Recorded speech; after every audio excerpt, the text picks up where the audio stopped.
Encore un joli petit craquage. Hey, what's up tout le monde, c'est Ardaxel, j'espère que vous allez bien. Aujourd'hui, vidéo achat manga du mois d'avril. Je me suis fait encore plaisir, des éditions de luxe, des continuations de séries et de nouvelles séries que j'ai découvert. Donc sans plus attendre, commençons cet achat manga. On va commencer par la plus belle édition de luxe qui existe. On parle bien sûr du volume 2 de Berserk dans cette édition de luxe anglaise. Cette édition elle est magnifique, je la présente plus. Couverture en cuir, couverture rigide, marque du démon au milieu en relief, l'écriture rouge qui brille comme ça sur le côté. Franchement elle est magnifique cette édition. Elle coûte cher, 43 à 48 euros selon le tome. Sur Amazon tu peux la trouver. Franchement je trouve que pour collectionner Berserk c'est la meilleure façon. On est sur du format qui est vraiment comme un format vraiment grand comparé à un manga classique. Petit spoil sur un autre manga que je vous présenterai. Donc on est sur du grand format. Je trouve qu'avec les dessins de Kentaro Miura c'est juste énorme.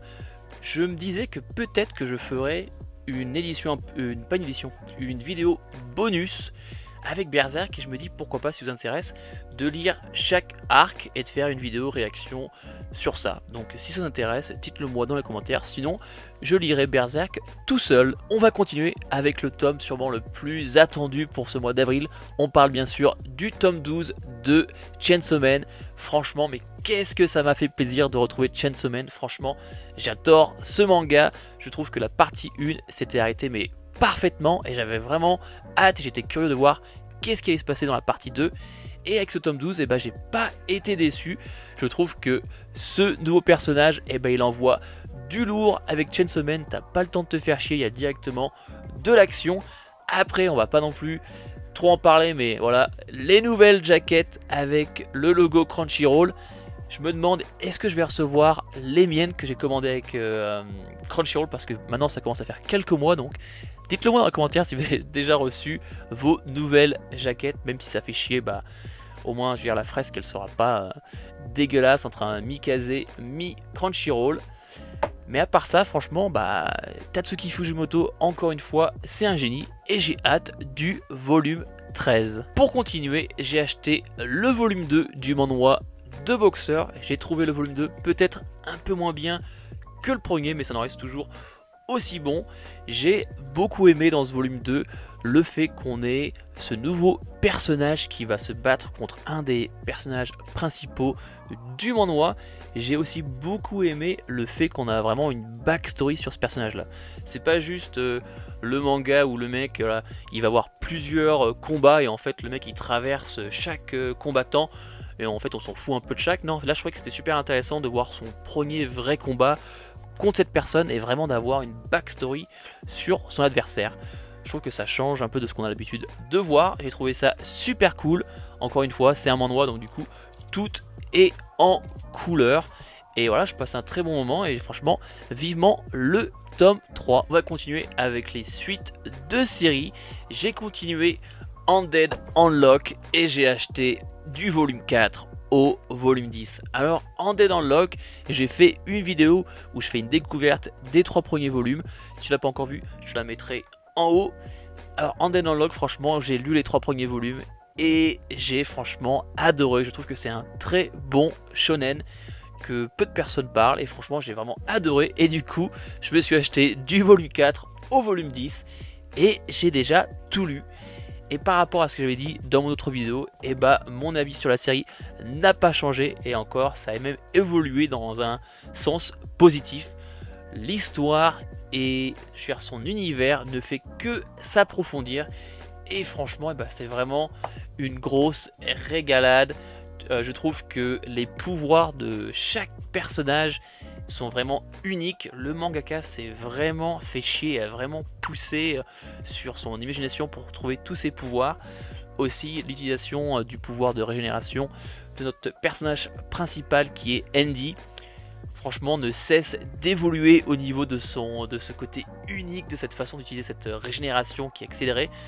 Franchement, Undead Unlock, si tu l'as pas encore essayé, que tu connais pas, franchement, prends-toi le premier volume et va découvrir cette pépite parce que moi, franchement, j'ai vraiment surkiffé.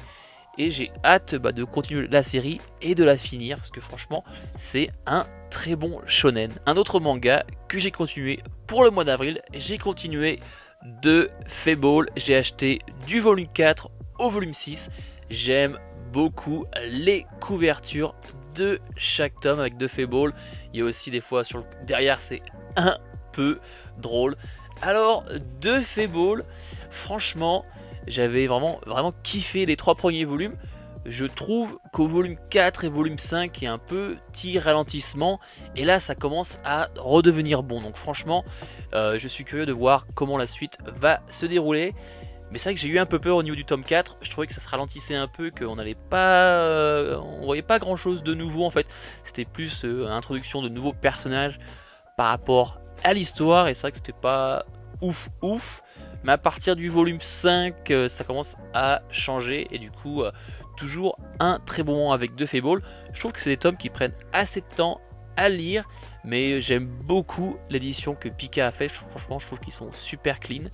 Donc voilà, de Fable. Je pense aussi faire un petit clash manga avec un style aussi, avec un autre tueur à gages, parce qu'avec Fable en fait on suit un tueur à gages qui est juste trop fort dans son boulot et en fait on lui dit pendant un an tu vas te mettre au vert et si pendant ces un an on se rend compte que tu as tué quelqu'un et on va te tuer, donc du coup tu as un an pour vivre une vie qui est normale parce qu'en fait le mec depuis qu'il est né il ne fait que ça, tuer des gens et du coup le mec c'est un expert mais vivre une vraie vie ça il connaît pas et du coup ça donne des interactions assez intéressantes et drôles. Il y a aussi beaucoup d'humour dans de Fable. Du coup, je pense faire une petite vidéo clash entre de Fable et un autre manga avec un tueur en série qui travaille dans une supérette. Donc si tu vois ce que je veux dire, tu verras dans une prochaine vidéo. Maintenant, on va parler nouvelle série. On va commencer avec un manhwa qui est fait par le même mangaka que de Boxer. On va parler de Horizon et franchement j'adore cette édition, je la trouve super jolie. Aussi à l'intérieur on a une carte avec les 2 personnages principaux, franchement je trouve ça super sympa d'avoir ça en plus avec cette édition. Avec ce manhwa comme c'est expliqué sur le devant, il sera complet en 3 volumes. J'ai lu ça à une vitesse mais juste incroyable, il n'y a pas beaucoup de texte, c'est beaucoup de planches avec juste du dessin. Ça n'empêche que j'ai passé un super moment. Je veux dire, à chaque page, en fait, tu peux pas t'arrêter. Tu lis une page 2 et tu veux savoir. Du coup, le machin, tu le dévores, mais même pas en une demi-heure. J'ai passé un très bon moment. Par contre, l'histoire, elle est pas faite pour tout le monde parce que, comme je l'ai dit, on va suivre nos 2 personnages principaux, mais surtout le petit garçon au début qui perd sa mère au tout début du manhwa.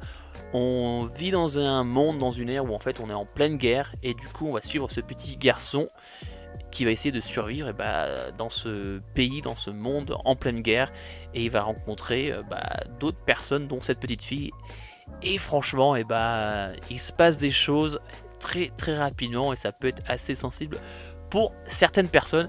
Franchement moi j'ai adoré et j'ai vraiment hâte de lire la suite. C'est fini en 3 tomes. Et franchement j'ai hâte de voir la fin de ce manhwa. Alors là on va parler de mon coup de cœur de ce mois d'avril. J'ai acheté les 3 premiers volumes de On l'a fait. Regardez-moi ces couvertures qui sont vraiment particulières. J'adore le changement de couleur entre chaque tome.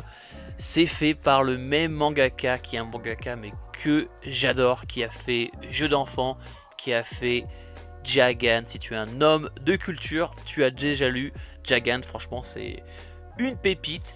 Et dans On l'a fait, franchement encore une fois, c'est une grosse claque dans la tronche. On va suivre nos 4 personnages principaux, surtout ces 3 là au début, puis après le 4e, qui sont au collège. C'est un peu des branleurs qui vivent une vie des plus banales et le personnage principal, lui, il est très content de cette vie qui est complètement banale.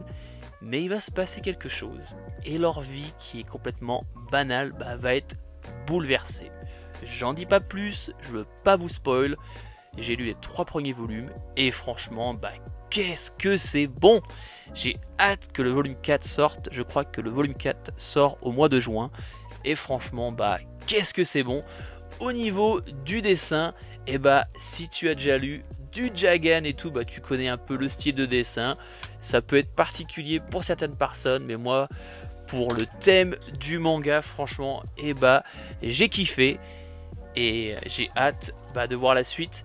Avec aussi, vu que c'est fait chez c'est qui déjà, chez Nouvelle Graph, on a aussi ces petites cartes de jeu avec chaque volume. C'est sympa, c'est un truc en plus. Si tu as déjà lu Jagan ou Jeu d'enfant et que tu connais un peu l'auteur, franchement, fais-moi confiance, va découvrir, on l'a fait, c'est du très très bon. Alors vous savez, je suis toujours en train de parler à quel point les éditions anglaises, elles sont belles, qui font un taf de ouf, que j'adore les éditions avec des couvertures rigides. Mais on va pas être hypocrite, on va aussi parler quand la France et les Français ont fait les choses bien. Et là franchement, ils m'ont régalé avec cette édition de Bibliomania qui est franchement super belle. J'adore ce rouge, couverture rigide, aussi ce design sur la couverture du devant. Avec ce relief, franchement ils sont vraiment gavés. Alors Bibliomania, je l'ai lu, j'ai aimé, mais j'ai quand même un avis qui est un peu mitigé parce que je trouve que franchement les dessins sont incroyables. Qu'est-ce que c'est beau, franchement le dessinateur il a fait un truc de fou. Regardez-moi ça et vous n'avez pas encore vu le meilleur. Par contre sur la fin, j'ai été complètement perdu. Franchement c'est le genre de manga où en fait faut le lire plusieurs fois pour comprendre un peu ce qui se passe et peut-être essayer d'être un peu perché ou avoir une imagination de folie pour un peu comprendre la fin de son manga. Et aussi le prix quand même, c'était quand même 23 € pour cette édition là. Je trouve que c'est quand même assez beaucoup, même si l'édition est très jolie. Donc voilà, j'ai un peu un avis mitigé sur ça, parce que j'ai trouvé que les dessins étaient super intéressants. Aussi on parlait par rapport à, c'est une la relecture la plus inattendue d'Alice au Pays des Merveilles. Moi je m'attendais à un truc de fou par rapport à ça, parce que je veux dire, Alice au Pays des Merveilles c'est quand même un sacré délire quand on le regarde en tant qu'adulte et qu'on se rend compte un peu des connotations et tout. Donc je m'attendais à un truc de ouf et j'étais un peu déçu. Je me rends pas compte de la relation entre ça et Alice au Pays des Merveilles, donc j'étais un peu déçu. Après les dessins comme je l'ai dit sont incroyables. La fin, je ne la comprends toujours pas, faudra que je le relise une deuxième fois pour peut-être voir si je comprends un peu plus, sachant que je connais la fin, même si la fin c'est un peu what the fuck. On verra si en le lisant deux fois je comprends un peu mieux. Mais franchement voilà, avis mitigé, voilà, je suis un peu perdu, quoi dire. Les dessins sont bons, c'est juste la fin qui est un peu en mode je sais pas ce qui se passe.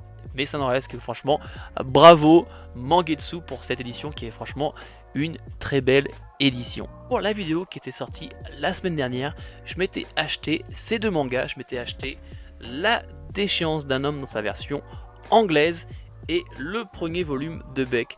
Pour les gens qui n'ont pas vu la vidéo de la semaine dernière, je vous la mettrai en haut. En fait, le but de cette vidéo c'était que vous me recommandiez un manga et que je lise les 5 premiers chapitres de ce manga en question. Et du coup j'avais découvert Beck et La Déchéance d'un homme.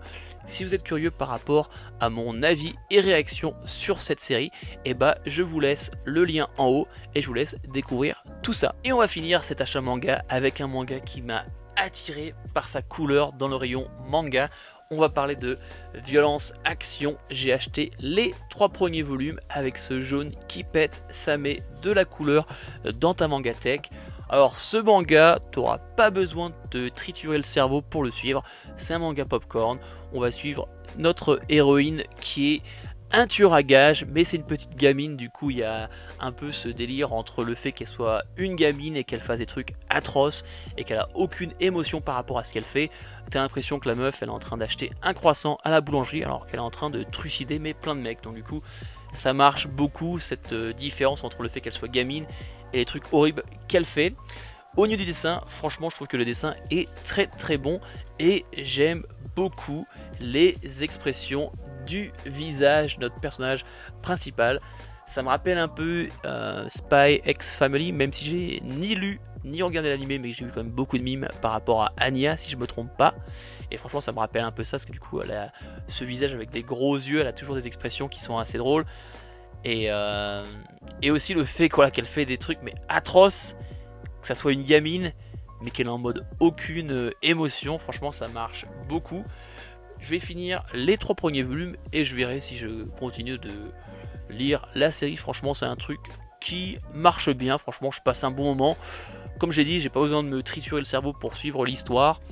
Les dessins et le chara-design est franchement très très bon, je trouve. Du coup, bah voilà, je vais lire les 3 premiers volumes et je verrai si je décide de continuer la série ou pas. Voilà, c'est la fin de cette vidéo. Comme d'habitude, n'oublie pas d'aimer, de commenter et t'abonner à la chaîne si c'est pas encore fait. Ça aide pour la visibilité de la chaîne. Je me tiens à mon défi de faire une vidéo par semaine.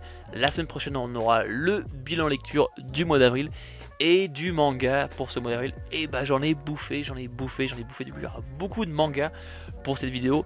Et après ça, on aura la vidéo manga marathon sur les liens du sang. Donc du coup, si c'est pas encore fait, abonne-toi parce qu'il y aura plein de vidéos super sympas qui vont sortir très prochainement. Sur ce, c'était Air d'Axel. On se voit dans la prochaine vidéo. Peace!